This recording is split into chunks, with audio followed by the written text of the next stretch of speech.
and welcome to another absolutely catastrophic episode Whoa. of We Only Look Thin. I am Catherine Weigel. I am one of your hosts. I have lost over 120 pounds and kept it off for over 6 years. I am a Tiny Habits certified coach. I am a Thrive Global certified coach. I hope I don't get any more certifications because this opening is too long. And with me today is Donald Weigel, and I have lost about 100 pounds. I have kept it off for about 6 years, and I am co-host of a podcast called We Only Look Thin, and we are here to do it right now. You're listening to it in your ears as I speak. This is absolutely this podcast. Oh, it's yeah. happening. Yeah, you said absolute catastrophe. I know, that's kind of a big... I know. That's like, I don't know if people will want to keep listening if they know it's an absolute catastrophe. I feel like we're not clickbait because you already are listening to this episode. Right. And it's not called absolute catastrophe. It's called Never Say Never. Never say never, yeah. But it's kind of clickbait. Like, what? Never say never? Never? Yeah. Not even like Never Neverland?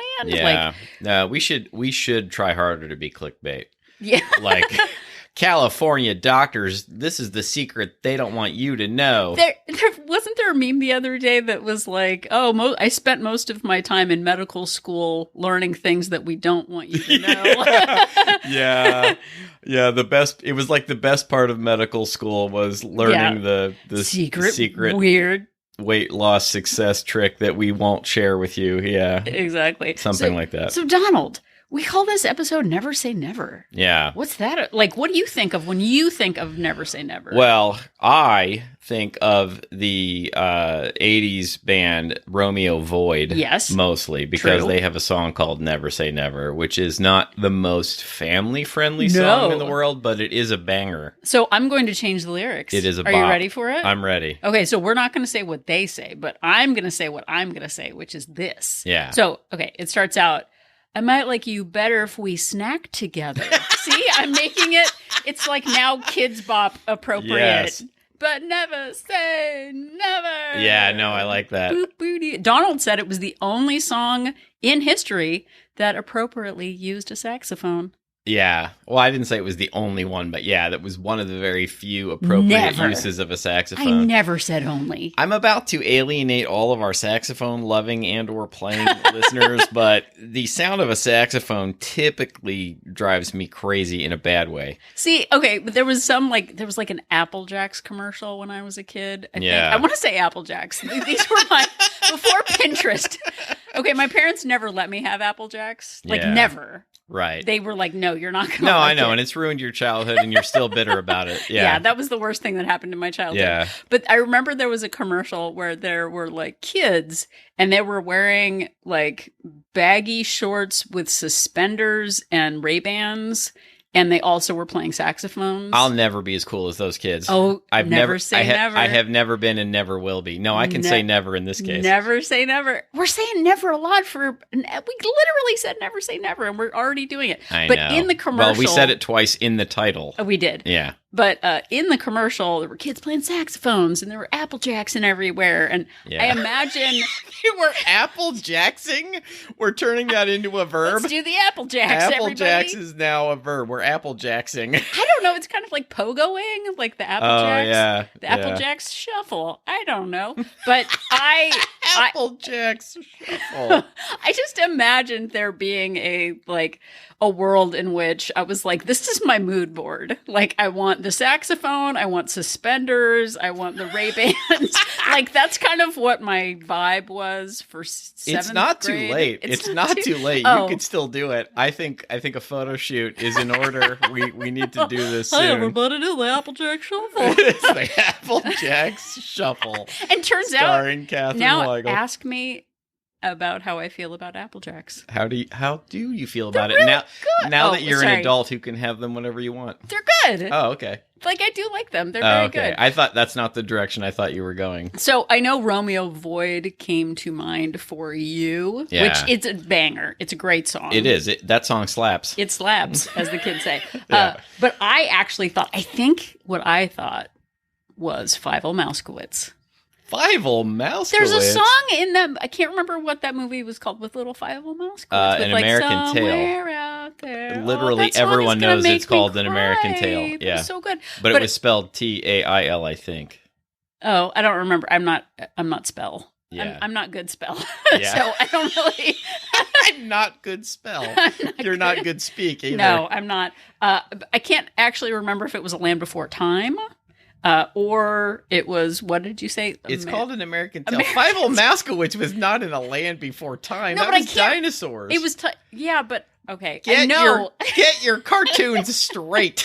Okay. I'm just saying it was the same production company. Yeah. Like it wasn't a Disney joint. As that the is kids true. say. It was not a Disney joint. That is right. But there was a song called Never Say Never, and it was like Fievel thought he was never going to see his family again. And then it was like, Never Say Never, little Fievel. There was a song in that movie called Never Say Never? I know. Well, the Somewhere Out There gets like that one, gets with like Peebo Bryson or whatever his name was. Like that one gets like the big. Was that Peebo? That might have been. Like that one gets like the big props. But Never Say Never was like, he was very nervous about not seeing his family. And then he saw his family. If you haven't seen it yet, he sees his family again. So yeah, I decided to play the Romeo Void song shortly before we recorded this, and in the process of pulling it up, I discovered that Justin Bieber has a song called Never Say Never, but I've never heard it, and I don't know what the words are. I'm never going to try to hear it. I don't need to listen to it. Yeah. Okay, we're going to get to the point soon, but what happens? So I was going through our daughter's stuff. Look. That sounds terrible. I was rummaging through our daughter's stuff looking for drugs. When she first moved in with us. Oh, yeah, okay. As her roommate. No, she probably didn't have drugs then. No. Okay, when she was 8, I was like going through her because we adopted her when she was 8 years old. And there was this little thing that she had, and it was a little note. That's true. That might have been confusing for listeners. Like our daughter moved in when she was 8. Yeah, we adopted her when she was 8. Okay.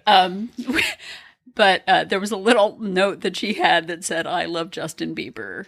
Just letting you know. Oh, I forgot about that. It's somewhere, and somewhere out there. Yeah. There is a little sign, and she occasionally will act like we forced her into being girly. Yeah. There's no such thing. No. That did not happen. It was a little thing. She said, "I love Justin Bieber." No, people like to rewrite history for sure. They do. But we're never going to do that, are we, Donald? No, we'll never, ever do that. You know what is really important? What is? Writing your own story. Oh. But oftentimes... Yeah. See, we're getting to it, everybody. Yeah, see, that was a very subtle transition from shenanigans. This is like into the shenanigan shuffle. We're doing the Applejack shuffle over to the point of this podcast episode. Yeah, we're doing the Applejack shuffle right into the important weight loss and fitness content. Okay. So, how are they going to rope this one in? What does Fievel Moskowitz have to do with weight loss? We'll never, ever get there. And saxophones. Okay, so when we're writing our own stories, it is important for us to choose language that is helpful and not hurtful. Oh, yeah. Right? That's a good point. And when we make absolute statements about always and never, these big platitudes. Is that what it's called, a platitude? I can't remember if it was a platitude or hyperbole. Sure. No, that's a platitude, I guess. Okay. So when we make broad statements about always and never, we can set ourselves up for failure. So when I said it paints us in a corner. Maybe it is more of a hyperbole. I think a platitude is more like a saying people say that isn't really meaningful, but people say it all the time. Okay. Anyway, I'm sure we'll get a comment on it. So thank you in advance. Someone will correct us. Right. So when we make black and white statements about our health goals, I'll never do that again. I'll always whatever. We don't leave room for real life. And we don't make room for celebrating progress. Yeah. Right? And it can go both ways. Like you might be saying to yourself, like, I have been on track for weeks now. I am never I'm never taking a setback. Like, I'm never going off the rails again. Like, I have this down. Like, I will always be on this path forever. Right. And when like things are easy and you're just like, I guess I'm fixed now. I wasn't hungry today. Yeah. Like, it's all behind me. That's right. Which I've definitely right. done that, where I'm like, officially did not wake up hungry. Like, this is the new Jan Brady. I am fixed. I will never be hungry again, apparently. Yeah. Or the other side of that, of like, you've had a really, rough weekend. Maybe you've totally gone off track, and you've done that. Like, you wake up with regret the next morning and say, like, I will never do that again. Yeah. This is a lesson to me. Yeah, it's almost like having a hangover, but like a food hangover, which I have definitely had the equivalent of a food hangover. And I've been like, oh my God, I can never do that again. And then cut to me like happily doing it again at some near future time. Yeah. And that thing, and I definitely did this initially. I know I've talked about it before, but when I lost... when I was doing Atkins back in the day, in the land before time. Wow. In the before times, in the long, when you were hanging out with Fievel in the land before time. I'm sorry, but Petrie is a member, and anyway, there are many good characters in the land before time. Yeah. But 5-0 was not one of them. There was no obvious crossover. Sometimes that you're a little younger than me, because I missed the American Tail Land Before Time. Well, but I had younger siblings that I paid or actually, I'll change that I had to babysit. Also, I'm a 54-year-old man who still watches cartoons, so I don't know what I'm talking about. I watch animated shows all the time, but I somehow missed the. I actually, to this day, have never actually seen an American Tail. Really, it's so good. Yeah. Yeah, I I obviously know about it, and that song was everywhere, but I've never seen it. It was all over the place. Yeah. But maybe you did what I did, which was when I did Atkins and lost 100 pounds, I sent an email, probably on AOL. Yeah.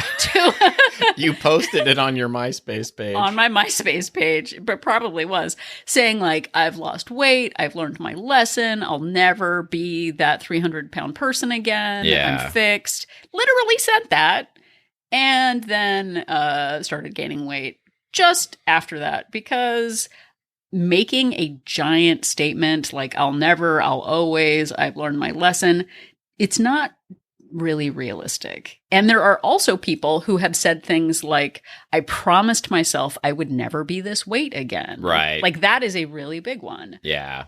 And I've done the same thing like over and over again. I remember, have we done an episode about hubris or anyway, I feel like I've had those moments where I've been like, I am doing this forever. And it was like back when I was doing Atkins, you mentioned Atkins just now, but it's like, I have got this down. Like, I will never eat carbs again and everything will be fine. And then, suddenly I'm like, shoving pasta down my face at Pasta R Us. I couldn't think of one like pasta chain right off the top of my head. Pasta R Us. Pasta R Us. Yeah. I actually, okay, I'm digressing for a second, but what? Oh, shocking! What? No one expected us to digress at all. Okay, when I was in Porter Ranch the other day, like I mentioned, there was Porter Ranch is a town in California, by the way. I was pulling into the parking lot and saw that there was a soup plantation. And I was like, oh, is there a soup plantation again? Like, they have soups. They have salads. It's very soup plantation was an all you can eat chain, which sounds bad, but like they had so many great, healthy options. It was a really nice go-to, like calorie friendly options, I should say, not just healthy, but it was a really great go-to when you were with a group of people and you were trying to like stay on a plan, because it was really not that hard to eat there and stay on a plan. Right. So Donald and I would get fill up on the salad bar, which was great. And they have, low calorie soups, which was great. And then our daughter for $17 a person would just get a plate of shredded cheese. Yeah. That was her salad. Well, and then she would put her mouth on the soft serve machine. And that's why they closed. It wasn't the pandemic. Yeah, it was, no, anyway. She didn't really do that, by the way. But the sign is still up. It is for lease, and I'm sad. R.I.P. Yeah, the chain went under during the COVID times. Yeah. So anyway, but when we make big promises to ourselves, I told myself I would never gain the weight again. I told myself I would never overeat again. I've learned my lesson. This is also something that happens with when you hear about weight loss plans. And this is something that I actually used to believe, and now I have been disabused of it, is that thing of only do what you can do forever, ever, ever. Like, maybe forever means... We used to say that at the beginning. I know, I'm we sorry. did. I know I just cut you off. We used to say that early days of this podcast, and what I meant by that was not that you would do that forever, but do something that you don't hate doing. Do something that feels like that it's not complete dread, so that you don't hate it and then stop doing it. Because I used to try and white knuckle and do all of these things that I really didn't like, and I would just rely on willpower and grit to like get myself through them, and then eventually I would quit because I ultimately hated doing them. Right.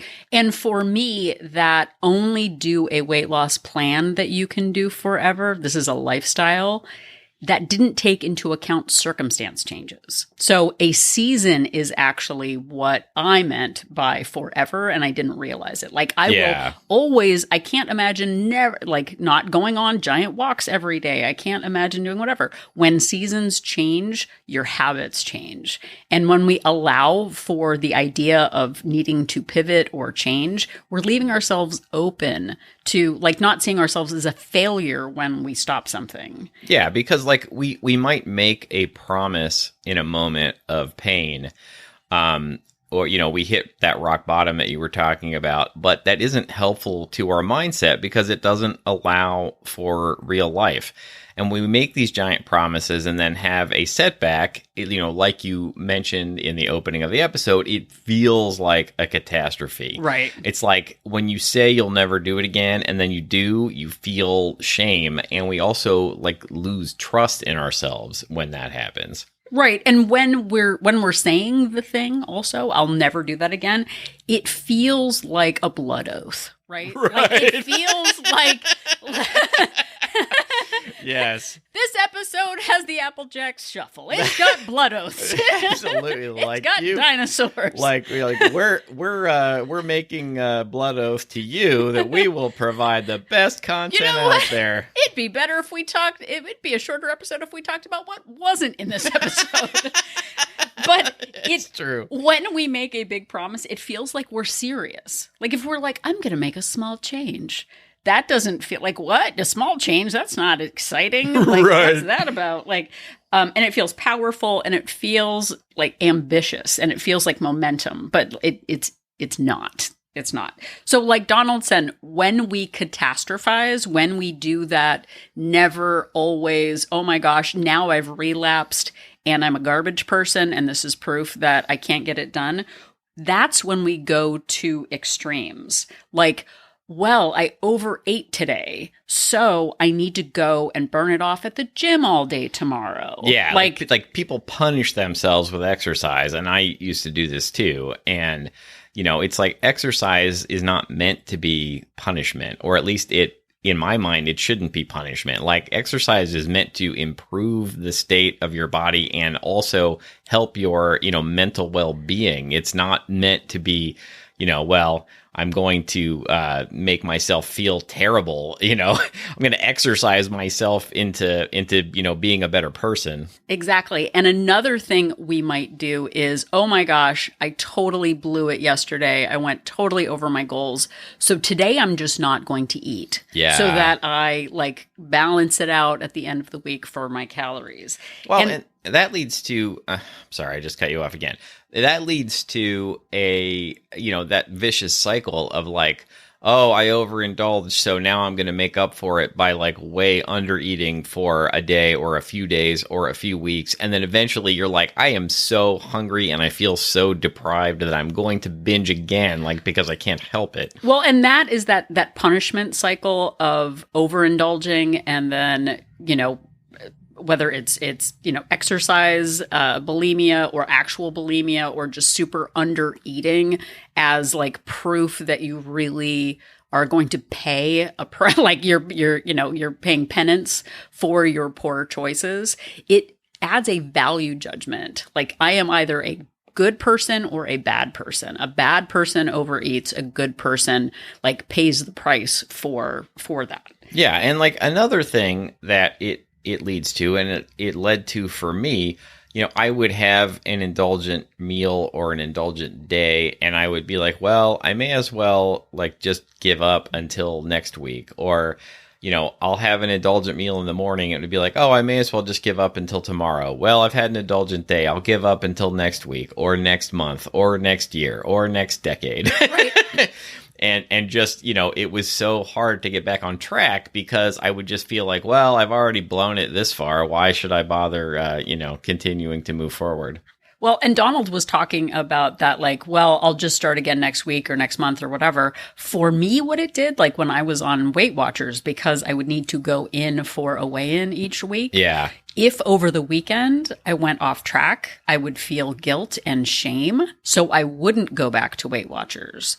And then I would hide for 2 or 3 months in a shame spiral and gain more weight and then recommit when it got worse. And then repeat that cycle over and over again. That's why I joined Weight Watchers 20 times. Right. Because every single time I went off plan, I felt shame. And then I was like, maybe I'll go in with a mustache so they don't know who I am. Like, maybe I'll get a new AOL email address so that I'll go to a new location, whatever.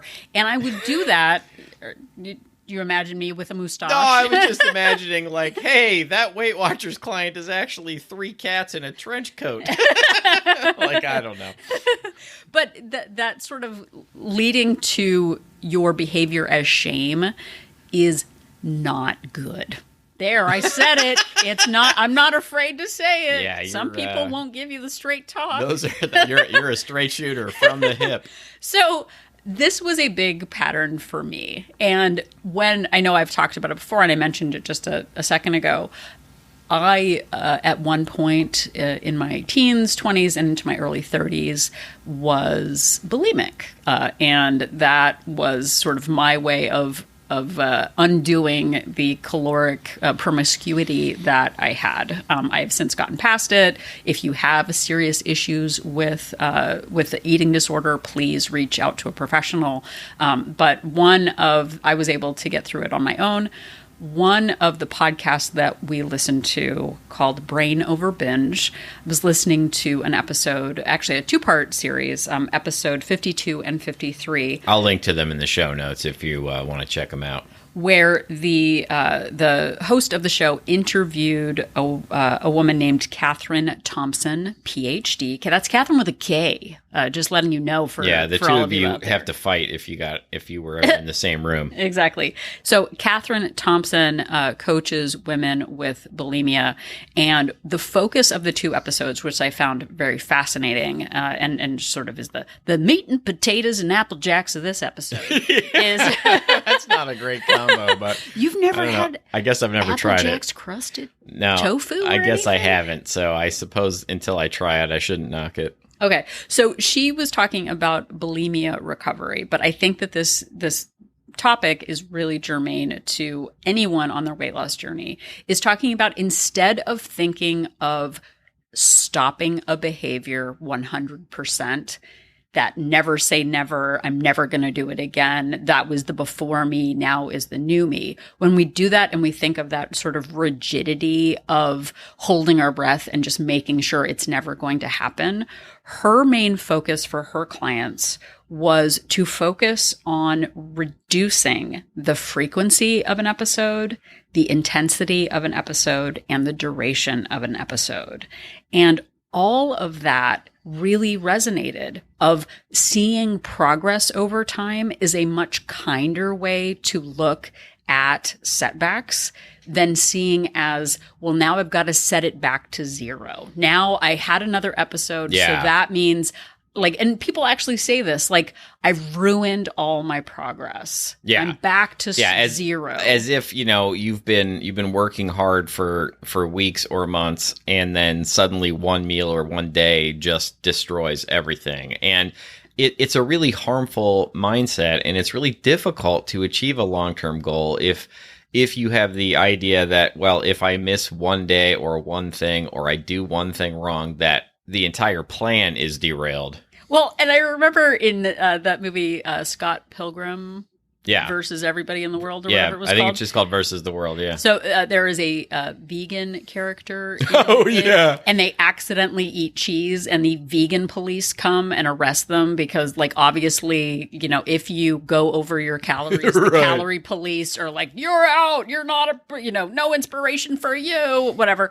Like, that all or nothing, back to zero, all is undone, is really, like, that's catastrophizing. Right, for sure. And, you know, I think that for me, when I realized that it was more important to aim for consistency instead of perfection, I think that was really a sort of, you know, eye-opening, mind-bending sort of idea that really helped me eventually achieve my goal. Like, because I really used to do that. Like, I would like have one, you know, in air quotes, bad day and then just quit. Like, which, you know, in hindsight makes no sense. Like, why throw away everything that you've done before just because of a bad day? Right. And you've said before, too, of like, why dig yourself deeper? Yeah. Which was exactly like the self-pity, like, I'm just going to... Right, exactly. That was very self-piteous, the way that came out. So we hear about progress, not perfection. We hear about it's on mugs, it's on stickers. There's so many things that it's on. And mug stickers.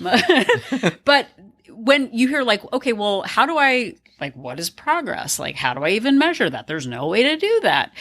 In the abstract, it can be like, oh, that's a nice thing to say, but we're about to tell you how to do that, how to actually get to that point where you let go of that always, never failure thing and turn it into something kinder, where progress really is important in your journey. And though Catherine Thompson talked about reducing frequency, intensity, and duration of a specific episode, we've switched it up, and it's a small change, but frequency, volume, where volume talks about food, and the duration of an episode. So we're going to now present to you the We Only Look Thin players will present to you 3 ways to define... Or maybe we're just going to say it. Or we're going to say it, yeah. So 3 ways to redefine a setback. Instead of seeing it as failure, how are we going to look at setbacks? So when we're looking at 3 ways to define a setback or redefine a setback,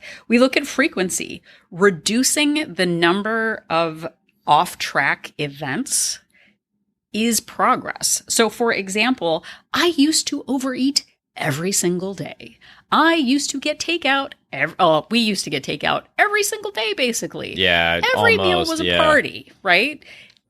Progress is, wow, now we only get takeout twice a month. Right. Now I only go off track on Saturdays. That is progress. Is it an ideal? Is it the perfect world? No, there's room for improvement for me.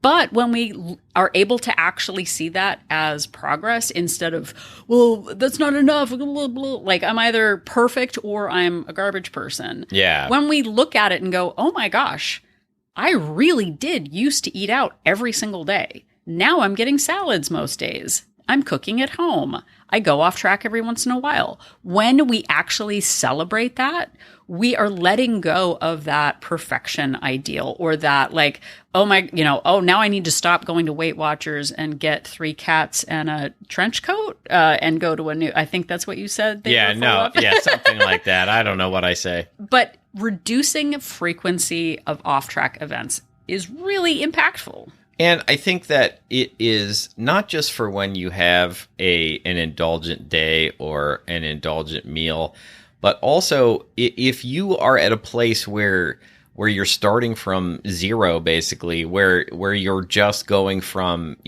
eating whatever you want all the time, and you're trying to get yourself onto a plan. We talked about it in our Habit Elementary series.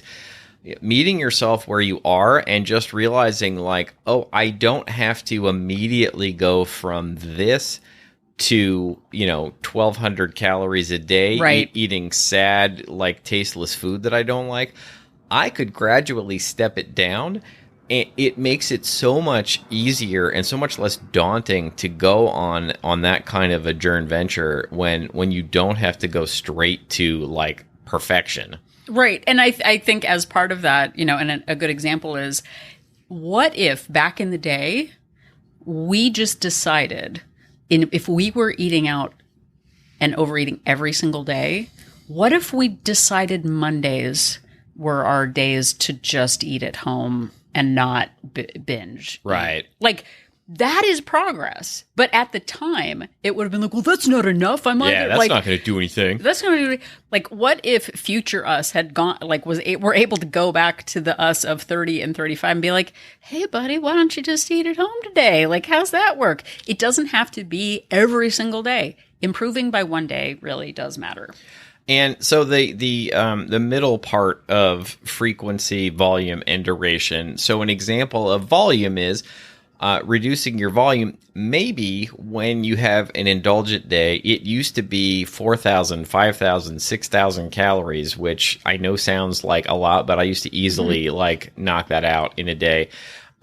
Maybe you aim for your indulgent day hits 3,000 calories or 3,500.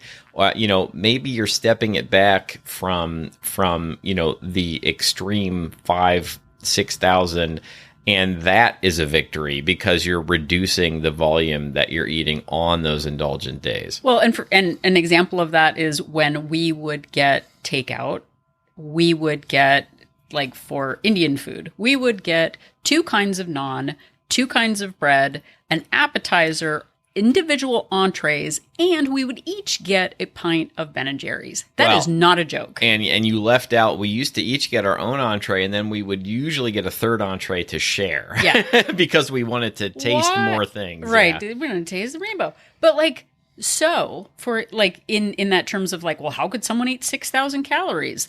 Like, hold my beer. How about that? I'm laughing because I could eat 6,000 calories with one hand tied behind my back pretty easily. So again, that like the progress is, oh, hey, you know what? Every meal doesn't have to be a giant party. We could not get the rice, not get the naan, each get an entree, and like have an ice cream sandwich. Yeah. Instead. Still have Indian food, but have it not be a complete, like, utter eat as much as we possibly can, fest. Yeah, like pump up the volume with like, oh, I want the curry, but I'm going to have, at home, we've got cauliflower. I'll make a giant thing of cauliflower, so I'm still getting the volume, and it'll be super fun. But again, we don't have to just act like it's the end of the world, and if I don't eat this all today, like, but I'm supporting local economies. It is not supporting our health goals. Yeah, the local economy loophole. Right. So you're sharing an appetizer. You're deciding I'm going to prioritize maybe having a cocktail and not dessert. It's about like, what are you willing to donate to the cause of your health goals? Because that really is progress. You can have things, but you don't have to have it every single day at every single meal. Good point, Donald. I don't know. You made the point, but okay. Sure, I'll take the credit. Okay, so the third wheel in this is duration. I don't know, for some reason now it's a third wheel. That doesn't sound good. If that's right, yeah. So bringing it home. How about that? There we go. The last is the duration. So we already talked about frequency, which is, again, every single day. But the duration is, instead of, oh gosh, we had a very big breakfast, the day is ruined. Let's also have a very big lunch. Yeah. And let's have a big dinner. And guess what? Also, how about Saturday and Sunday and Monday? How about we do it all? Like, we just do it all. Right. So instead of having it be every single meal, what if it's, I went off track for breakfast, or we had an indulgent breakfast. I'm just going to get back to my normal habits at the next meal. Yeah. Isn't that better than now I'm just going to go out in a blaze of glory, like in just gain 50 pounds before I'm ready to recommit? And this was one of the biggest, most crucial steps in hitting my weight goals, was realizing that I could just get right back on track and not throw up my hands and say, everything's ruined because of this one meal, this one day, this 1 week. Like I was the ability to have an indulgent meal or day, and then the next meal or day get right back on the plan. That really helped me get to where I am now. Well, and I think we talk about it a lot, about those, like, it's less about, oh my gosh, I've got an event on Friday night. What am I going to do while I'm there? The bigger question is, what are you going to do tomorrow? Like, do you have a plan for success? Yes, I am going to go back to foods that I know make me feel good. I'm going to focus on protein. I'm going to go for a walk. I'm going to pump up the volume with vegetables. Having that recovery plan reduces those durations. Hey, I'm going on vacation. Vacation is still really difficult for Donald and I. We can have ideas about how to reduce the impact of going away on vacation, but what we do most of the time matters more than just those small blips. And being able to get back on plan quickly is real progress, instead of, again, the cone of shame or whatever. And now I've got to stop. Oh no, this is just proof that I'm a failure. I've got to burn this off. Reducing, again, the frequency of the times that you go off track, reducing the volume of food when you go off track, and reducing the duration of how many meals you are off track really are all things that we can celebrate. And so when we let go of that, I've learned my lesson, I'm never going to do it. I know I'm just re-impressing it upon you. When we let go of that punishment cycle, now I've ruined everything. Oh gosh, I'm up on the scale. This is proof that it just wasn't meant to be for me.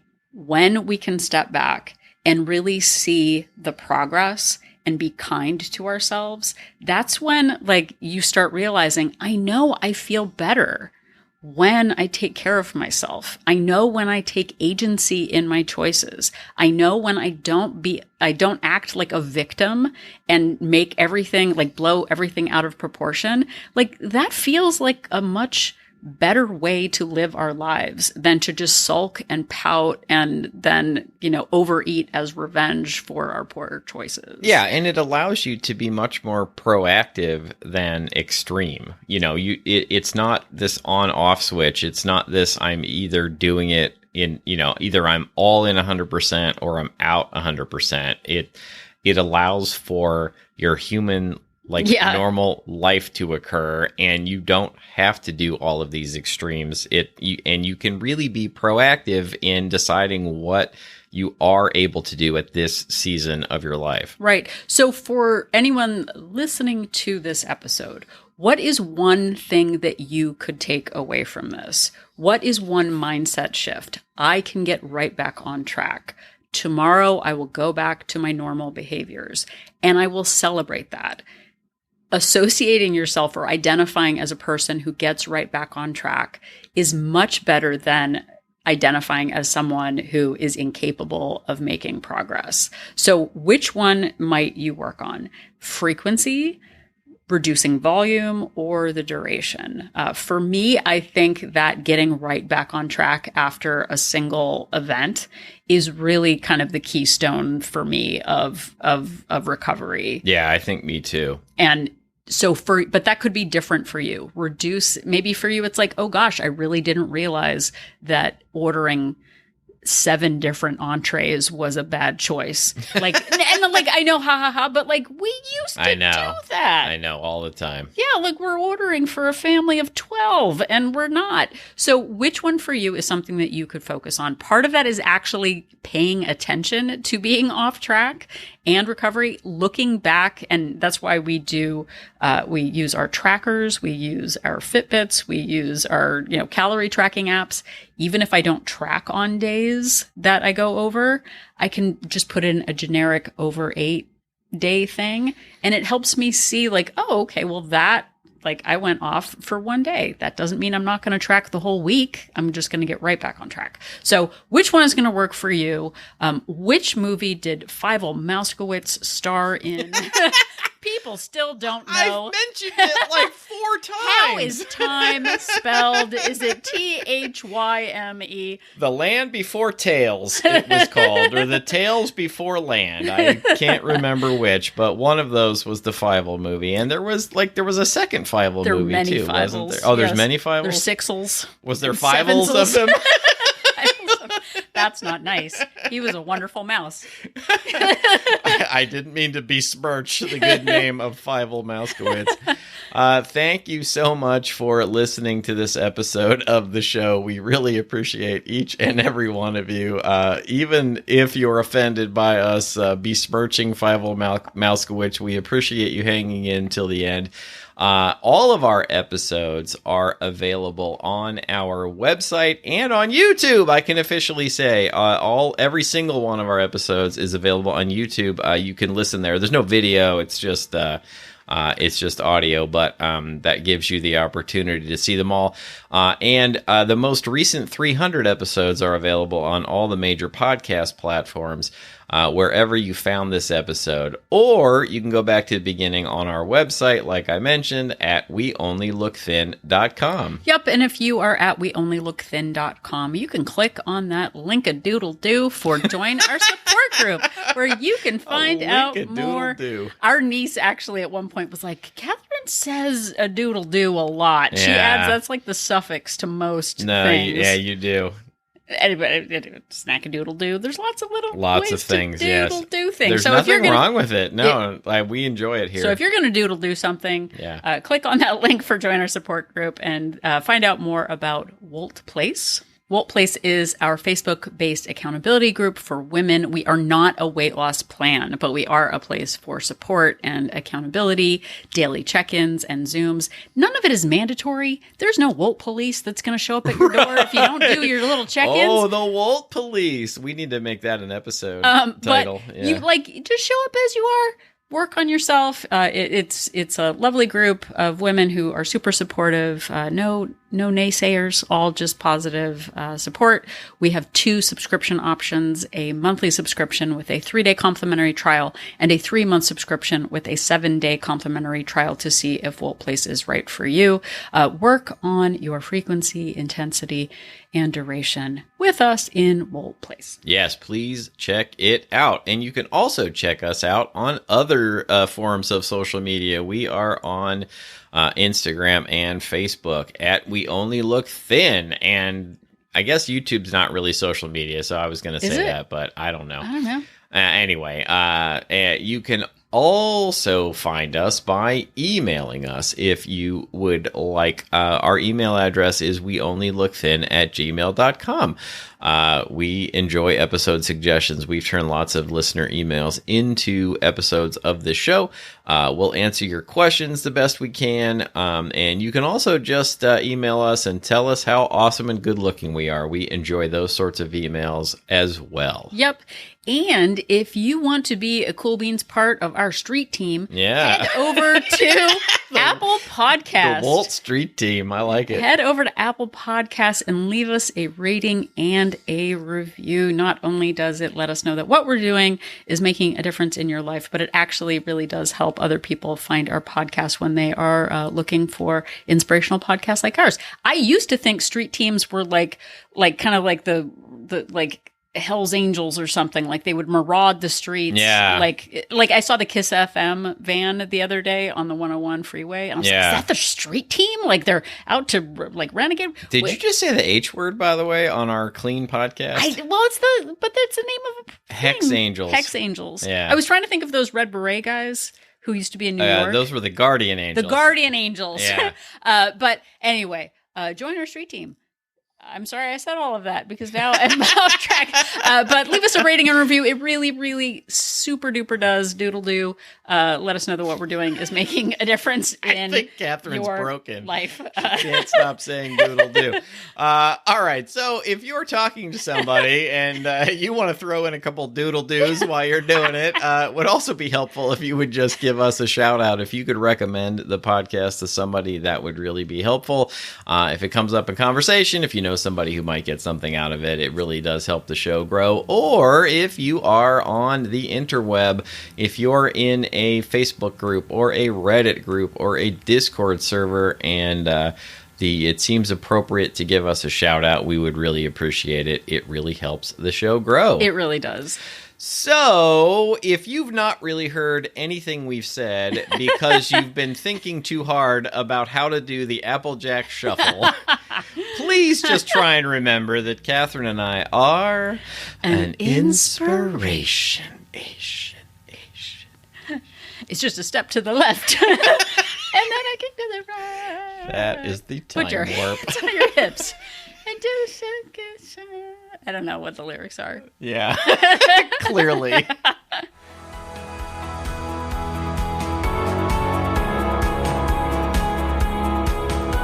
The information that you hear on this podcast is for informational purposes only. The hosts are not medical professionals. You should always consult with your doctor, nurse, or other certified health professional before beginning any diet or fitness program.